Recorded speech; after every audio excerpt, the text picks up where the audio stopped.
Pan India star Prabhas ప్రస్తుతం వరుస సినిమాలతో ఫుల్ బిజీగా ఉన్నారు. వరుసగా క్రేజీ సినిమాలు సెట్ చేస్తూ ఆడియన్స్ను థ్రిల్ చేస్తున్నారు.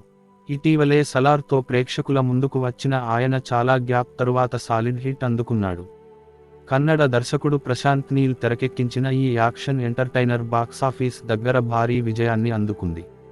డిసెంబర్ 22న థియేటర్స్లోకి వచ్చిన ఈ సినిమా ఏకంగా రూ.600 కోట్లకు పైగా వసూళ్లు రాబట్టి రికార్డ్స్ క్రియేట్ చేసింది. ఇదిలా ఉంటే తాజాగా ప్రభాస్ హీరోగా మారుతి కాంబోలో వస్తున్న సినిమా నుండి అదిరిపోయే అప్డేట్ మేకర్స్ ఈ సినిమాకు ది రాజాసాబ్ అనే టైటిల్ ఖరారు చేస్తూ అఫీషియల్ ఫస్ట్ లుక్ రిలీజ్ చేశారు.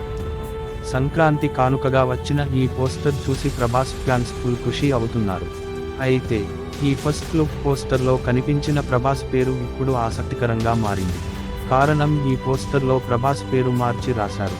మామూలుగా ప్రభాస్ పేరు ఇంగ్లీష్లో ప్రభాస్ అని రాసేవారు. కానీ రాజాసాబ్ పోస్టర్లో PRABHASS అని ఉంది. పేరులో మరో ఇస్ లెటర్ను యాడ్ చేశారు. ఇది చూసిన నెటిజన్స్ అవాక్కవుతున్నారు. ఏంటి ప్రభాస్ న్యూమరాలజీతో పేరు సరిచేసుకున్నారా అంటూ కామెంట్స్ చేస్తున్నారు. నిజానికి కొంతకాలంగా ప్రభాస్కు సరైన హిట్టు లేదు. ఆ కారణంగానే పేరులో మార్పు చేసుకున్నారు అని తెలుస్తోంది. అందుకే ది రాజాసాబ్తో అయినా బ్లాక్ బస్టర్ హిట్టు కొట్టాలని ఫిక్స్ అయ్యారట. మరి పేరు మార్పుతోనైనా హిట్టు కొడతాడా చూడాలి మరి.